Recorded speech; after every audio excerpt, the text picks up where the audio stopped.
What's up guys, Xbox Tech Turkey back today with another video. Today we're going to be doing my initial review on the Xbox Series S. Today I will be talking about design, power, how games play, and if you should buy the Xbox Series S. So let's just jump right into the video. So let's start off with the obvious, the design of the console. The Xbox Series S heavily resembles its predecessor, the Xbox One S.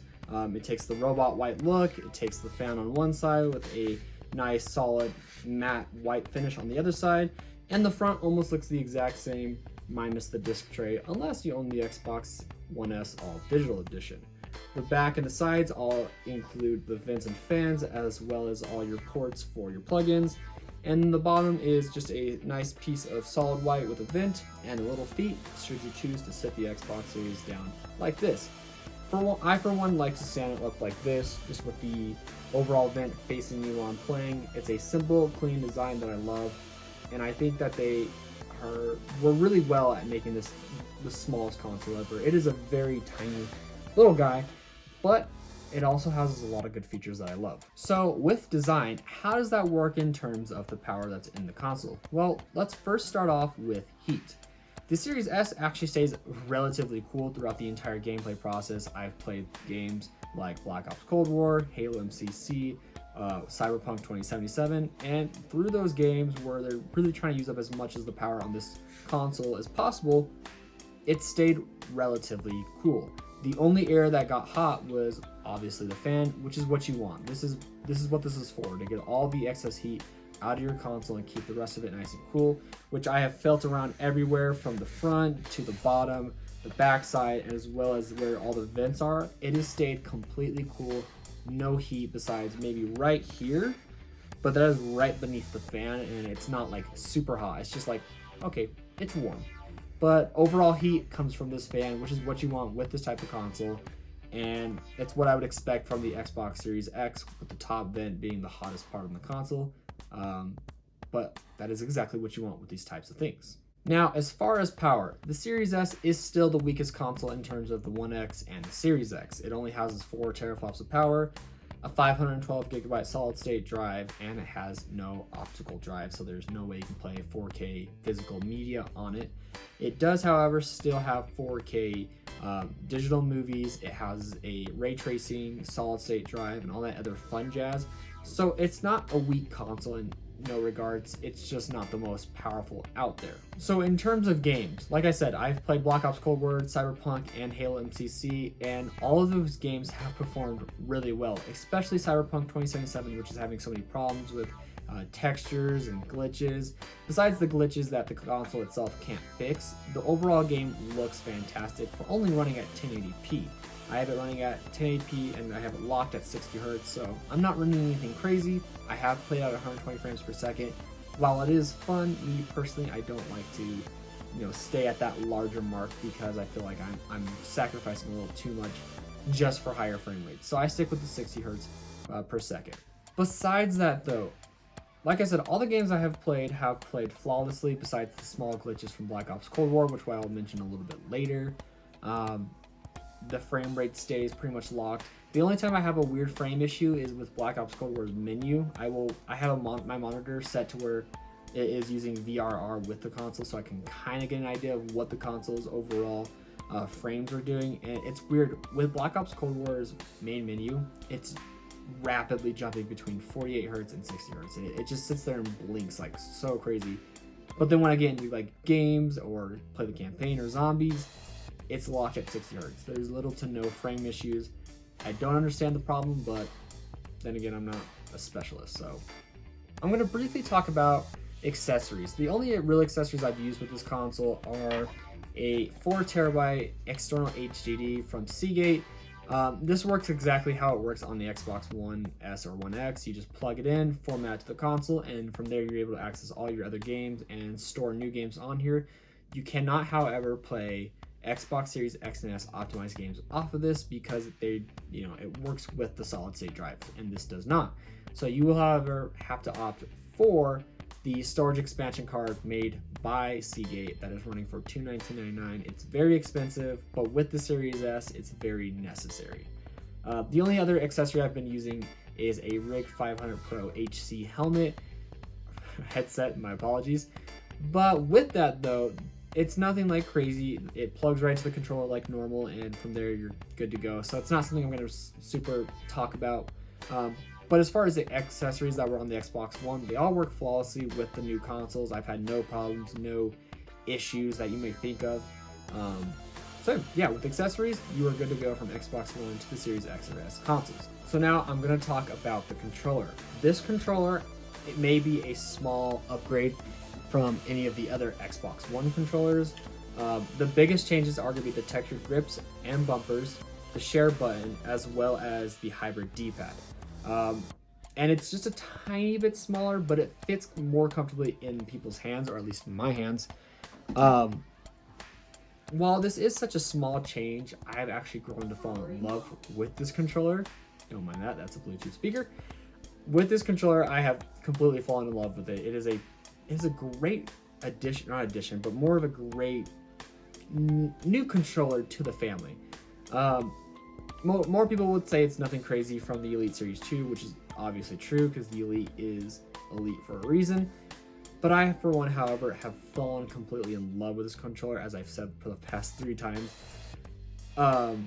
My only small gripe with the controller is the share button. Not because it's a bad button, I actually enjoy being able to record my clips and save photos instantaneously with no problems.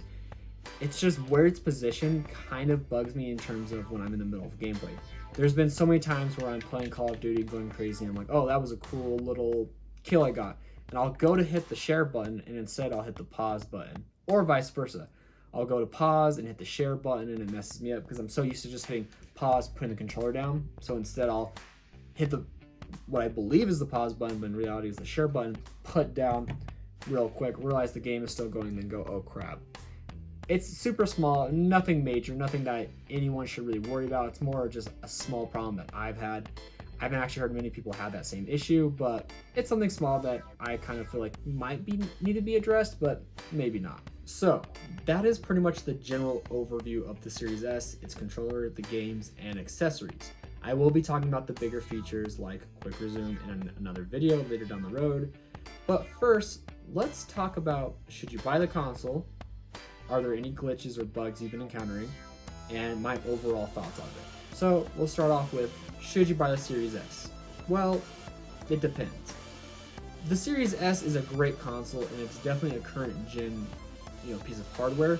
However, it does not get any of the Xbox One X enhancements. Now, we knew this when they were announcing the Series S a while back. If you play games like Jedi Fallen Order, where you can go to the settings and play with the gameplay and textures, like you can have it to where it's in performance mode, where it's 1080p at 60 frames, or resolution mode, where it's at 4K but at 30 frames. That feature is completely gone. It's a little depressing only because I had fun playing with those, and not very many other games let you play with it. So it's kind of a drawback from the One X. So with that, if you own a One X, I would highly recommend waiting for a Series X. If you own a One S and you're just kind of thinking you want to upgrade, but don't need anything crazy, you don't want to spend $500, you don't care for 12 teraflops of power, you don't need native 4K video games, the Series S is the perfect console for you. You just need to understand that you are getting less storage and no physical discs. Now, another big question most people would have asked, and even me back when the consoles released, are what are the drawbacks and what are the glitches? The drawbacks being just the solid state drive. The glitches, however, I've not encountered very many. The biggest glitches and problems I've encountered are actually from Black Ops Cold War. I've had to where my game is frozen, my game has kicked me out of back to the main menu, it's crashed my console, but it is only with Black Ops Cold War, which from what I understand is a massive issue with Xbox One consoles and a little bit of PlayStation consoles as well. So these are issues that I'm not focusing saying this is the Xbox's fault. There are issues that I'm saying are on Call of Duty's end, because like I said, it is the only game I have encountered any issues with. Now, with that though, I've only had one other issue with the Series S, and this happened 2 nights ago actually. I was in the middle of playing Black Ops Cold War, and out of nowhere, my controller disconnected from the Xbox. Now, this has happened before on the One X, however, typically what would happen is the controller would blink and then reconnect with the One X, and it would just continue to go from there. Nothing crazy. However, this one time, the controller stayed solid white, like it was still connected to the Xbox.